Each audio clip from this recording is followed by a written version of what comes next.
635 light-years from where you are sitting way out there in outer space lies a planet. The first planet to be discovered within the habitable zone of a sun-like star. Its name is Kepler-22b. When a planet is located within a star's habitable zone, it means there's a chance that liquid water exists on its surface, and where there's water, there's also the possibility of life. Human life. How long would it take to get to Kepler-22b? What would the weather be like over there? And why would you need to get jacked before arriving on this new planet? This is What If, and here's what would happen if you live on Kepler-22b. Kepler-22b is what scientists call an exoplanet. It's a planet outside our solar system. Spotting an exoplanet like Kepler-22b is often not easy. The bright glare of the stars they orbit tends to keep them hidden from our telescopes. What did scientists come up with to get around it, looking at the stars themselves to see if they can find anything unusual about them?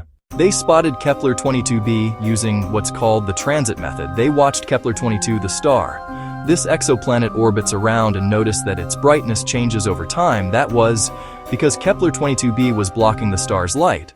With this, scientists were able to learn both the size of 22b and how it orbits. And it looks like this distant space rock could become our next home.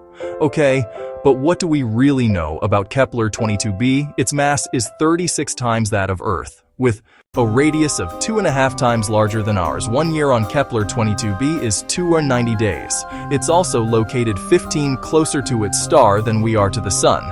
If Earth scooched over that close to our star, you'd be fried. Kepler-22b, on the other hand, is lucky to have a sun that is remarkably similar to ours but also smaller and cooler.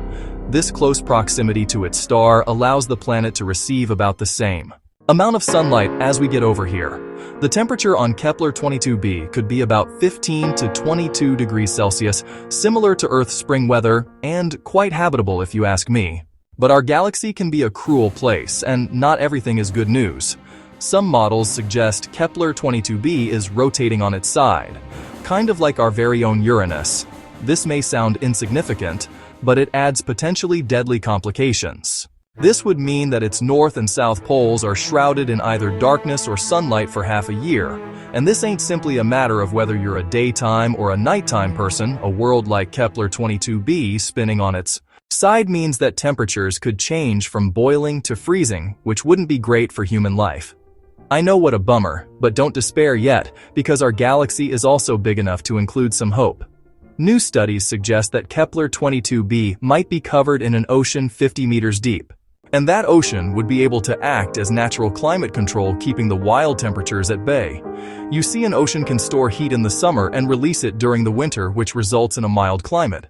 Like you needed another reason to live close to the water. But hold on, how would you even make it all the way to Kepler-22b?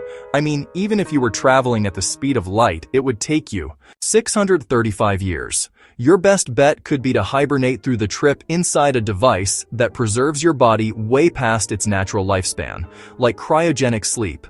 NASA has already developed a cryosleep chamber that can lower an astronaut's body temperature to as low as 32 degrees Celsius. This would trigger natural hibernation, during which catheters would provide your body with nutrients and remove any waste.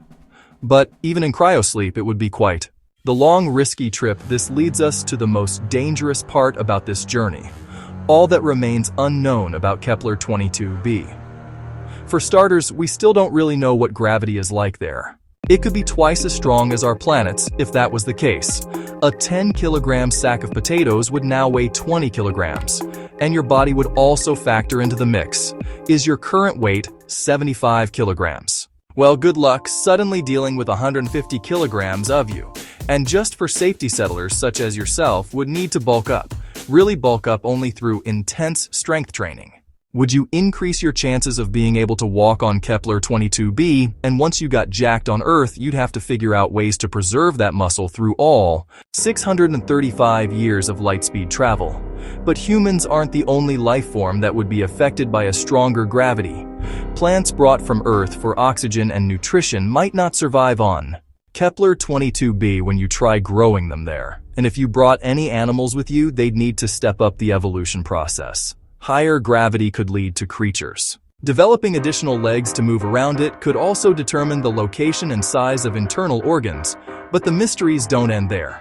Scientists still don't know for sure that Kepler-22b is even a rocky planet. It might be gaseous, similar to Neptune, or it could be entirely covered with water if you and the other first settlers woke up from your cryosleep and found yourself on a gas planet. Yeah, that would be a downer. You wouldn't have a solid surface to even land your ship, not to mention a place to set up camp. In that case, you and your crew would need to figure out how to build a cloud city orbiting the planet. If you landed on an ocean planet, a submarine town would be in order. Discovering Kepler-22b is a rocky planet would be hitting the jackpot then, right? Well, not so fast. Venus is also made of rock, and yet its dense atmosphere consisting of greenhouse gases makes it uninhabitable with scorching temperatures far too hot for liquid water. If this was also the situation with Kepler-22b, our only chance at thriving on this exoplanet would be to employ robots that could build underground shelters. The place where maybe, just maybe, the temperature might be cool enough for you to bear. It just goes to show you that a prime location is no guarantee for human survival. And as exciting as it might seem to find other worlds to inhabit our own Earth, remains the perfect habitat for humanity. But sometimes the slightest change can shake its ideal balance. Just turn off the oxygen supply for 5 seconds and a raging sunburn is in the cards for you. But that's a story for another What If